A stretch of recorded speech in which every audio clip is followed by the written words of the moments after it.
kegiatan orasi terbuka para calon dewan siswa periode 2025-2026 yang menjadi bagian dari rangkaian pemilihan umum dewan siswa di lingkungan sekolah. Para calon diberi kesempatan untuk menyampaikan visi misi serta program unggulan mereka di hadapan seluruh siswa dan dewan guru.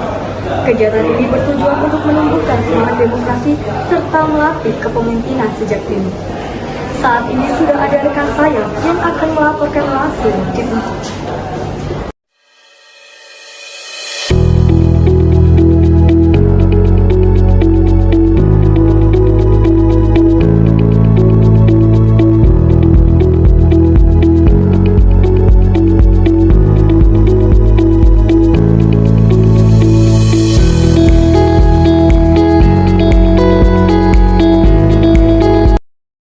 Baik, saya Amania Fian Syaidah mengabarkan langsung dari lokasi tempat orasi pemilihan Dewan Siswa 2025-2026. Saat ini juga saya sedang bersama Kakak Gali Putra Suharno selaku Ketua dari Dewan Siswa 2024-2025. Selamat siang Kakak Gali. Baik, mungkin saya izin mengajukan beberapa pertanyaan yang nanti mungkin bisa dijawab. Untuk langsung saja ke pertanyaan yang pertama mungkin ya Kak. Nah, kalau dari menurut Kakak Gali nih sebagai Ketua Dewan Siswa gitu kan. Nah, bagaimana kemudian orasi dari pemilu ini, pemilihan Dewan Siswa untuk periode selanjutnya ini dapat membentuk budaya demokrasi di Mantiga Sleman, begitu Kak? Oke, jadi pemilihan dan juga orasi bakal calon Dewan Siswa ini dapat membentuk budaya demokrasi yang berada di Mantiga Sleman. Mengapa? Karena di sini kita semuanya secara tidak langsung berarti akan berlatih untuk melakukan pemilihan sebagaimana kegiatan pemilu yang biasanya diadakan oleh KPU seperti itu. Oh, baik Kak, oke. Nah, kemudian kita juga tahu nih bahwa tentunya sistem pemilihan yang di 16 besar ini untuk menentukan 9 nantinya yang memimpin dan mengarahkan Mayoga ini kan berdasarkan vote ya Kak, dan ini juga sudah turun-temurun dari tahun ke tahun. Kemudian nah kalau menurut Kak Galip nih, apakah sistem ini kemudian efektif untuk kemudian menentukan 9 pemimpin di siswa-siswi Mayoga atau kemudian ini hanya mengacu pada popularitas individu Kak? Kalau menurut Kak Galip ini bagaimana tanggapannya? Oke, menanggapi terkait dengan pemilihan melalui voting. Ya, jadi untuk voting sendiri pastinya dari pemilih sudah mengetahui visi misi yang sudah dibuat oleh bakal calon Dewan Siswa ini. Jadi harapannya dari siswa-siswi ini bisa mengetahui visi dan juga misi yang akan dibawakan selama menjadi Dewan Siswa nantinya. Dan buat siswa-siswi juga diharapkan tidak ada yang golput serta bisa menentukan pilihannya di bakal calon Dewan Siswa nantinya. Gitu. Oke, baik Kak. Mungkin nanti langsung lanjut aja ke pertanyaan terakhir ini. Nah, kalau dari Kak Galip nih selaku Dewan Siswa 2425 begitu. Nah, harapan untuk selanjutnya Dewan Siswa penerus selanjutnya di 2526 bagaimana Kak? Oke, harapannya pasti ingin menjadi lebih baik juga sepertinya lagunya Fish. Nah, karena pastinya kita mempunyai beberapa event dan juga evaluasi di tahun sebelumnya yang harapannya di tahun ini bisa lebih baik dan juga lebih berkembang seperti belum tahun-tahun sebelumnya seperti itu. Baik, kami juga dari kami juga berharap semoga Dewan Siswa nantinya dapat mengembangkan dan turut memajukan Mantiga sebagai madrasah para juara. Terima kasih banyak Kak Galip atas waktunya, sukses selalu untuk kedepannya. Terima kasih. Selamat siang pemirsa, baik saat ini saya sedang bersama Bapak Heri Pasa selaku kesiswaan juga sebagai pembina Dewan Siswa Mayoga. Maka saya izin menyampaikan dan mengajukan beberapa pertanyaan ya Bapak. Nah, jadi Bapak sendiri, Bapak Heri Pasa sebagai pembina dari Dewan Siswa sekaligus Ketua Panitia dari Leadership tahun 2025 ini ya Bapak. Nah, kemudian saya ingin menanyakan apakah dari kesiswaan atau mungkin dari Bapak sebagai pembina Dewan Siswa memiliki beberapa kriteria-kriteria yang perlu dipenuhi sebagai nantinya untuk menjadikan Dewan Siswa begitu Bapak. Mungkin kriteria dari tahap 1 sampai tahap sekarang di 16 besar ini Bapak.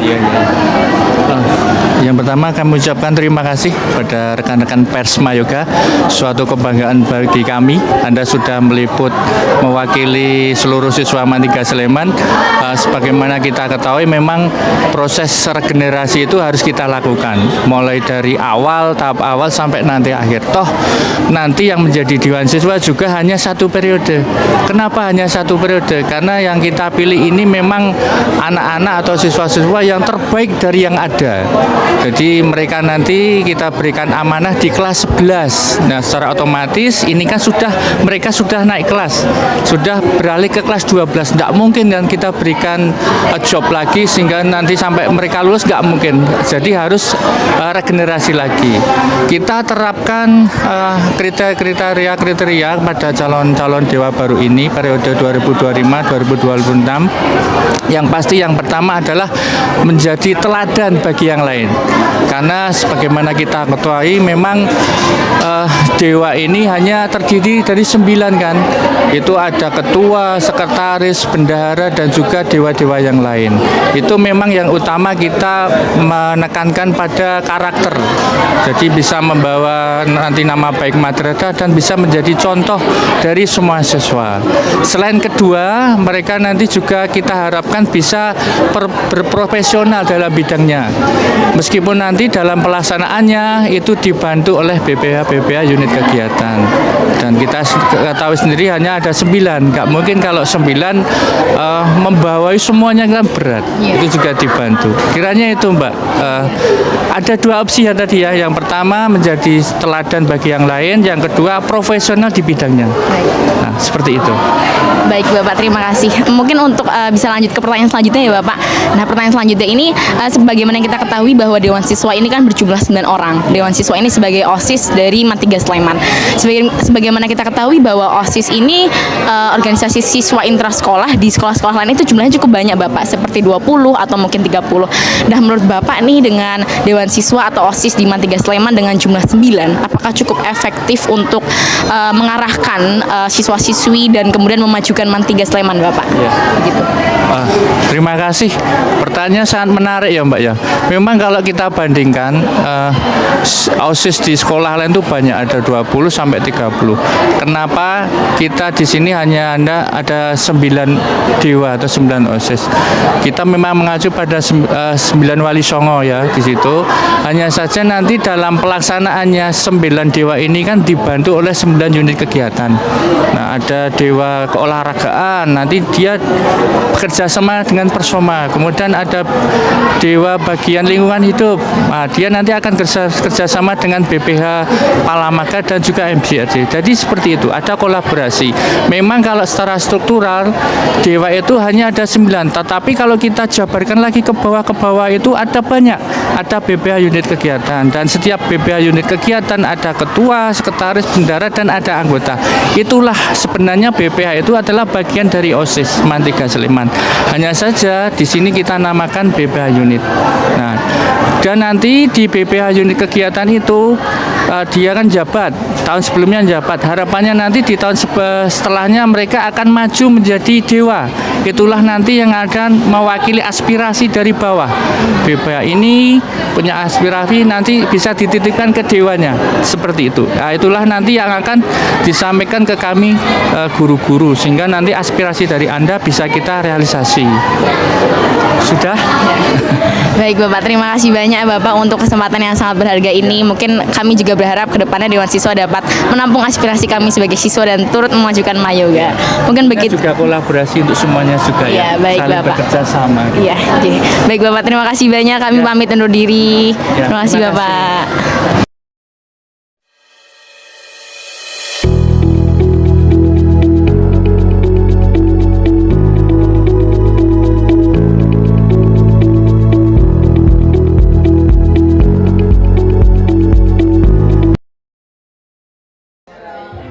Assalamualaikum warahmatullahi wabarakatuh. Selamat siang teman-teman. Di sini saya akan menyampaikan dari calon Dewa Mayoga periode 2025-2026 dengan Kak Fikri Taufikur Rahman, Departemen Agama. Oke. Jadi di sini kita akan menanyakan tentang kakak bisa menceritakan perjalanan kakak atau hambatan sehingga kamu bisa sampai pada pada tahap terakhir selesai dewa pada hari ini. Oke, baik. Untuk tadi pertanyaan menceritakan pengalaman di leadership, tahap-tahapannya itu bakal panjang banget karena tahapan seleksinya pun banyak banget. Dari tahap 1 kita ada seleksi G-Form dulu, habis itu tahap 2 seleksi mental, dan tahap-tahap selanjutnya tentunya tadi juga ada hambatannya. Tentu ada hambatannya. Tapi bagaimana kita bisa memecahkan hambatan itu menjadi sebuah problem solving. Begitu. Jadi kalau ada hambatan pasti ada. Tapi itu yang kita tes itu. Gitu. Oke, pertanyaan yang kedua, apa visi, misi, dan program kerja Kak Fikri ini? Oke, untuk visi dan misi saya untuk Mayoga, yang pertama visi. Visi saya ingin menjadikan dakwah Islam sebagai motivasi dan juga inspirasi dengan pembawaan yang tentu saja relevan dan juga elegan. Dan di sini saya memiliki 4 misi. Yang pertama yakni mengembangkan kepemimpinan Islami dengan melibatkan siswa dalam berbagai kegiatan keagamaan. Yang kedua yakni memberikan wadah ekspresi religius agar siswa dapat menyalurkan minat dan juga bakatnya. Yang ketiga yakni membangun karakter Islami yang relevan dengan generasi muda sehingga nilai-nilai maupun aspek keagamaan bisa masuk dalam kehidupan sehari-hari. Dan yang keempat, yang terakhir yakni membangun kolaborasi yang solid dengan BPH Rohisme. Begitu. Oke, lanjut Kak. Lanjut pertanyaan ketiga, yaitu bagaimana perasaan Kakak ketika dapat berdiri di depan menyampaikan orasi sebagai bakal calon dewan siswa periode 2026? Oke, untuk rasanya saya bisa berdiri di panggung, tentu saja saya memberikan rasa apresiasi terhadap diri, rasa kebanggaan bisa sampai ke tahap ini. Tapi selain di luar itu, saya merasakan sangat bangga terhadap audiens Mayoga karena antusiasnya itu sangat-sangat tinggi untuk bisa memajukan Mayoga ini, untuk bisa memberikan Mayoga yang terbaik begitu. Oke. Semoga Kak Fikri bisa menjadi dewa. Amin. Periode 2025-2026. Oke, sekian dari saya. Kembalikan ke studio. Ya, serangkaian kegiatan pemilihan dan orasi bakal calon dewa periode 2025-2026. Semoga kegiatan ini dapat menginspirasi untuk lebih aktif berorganisasi. Saya Malika Helisa, pamit undur diri.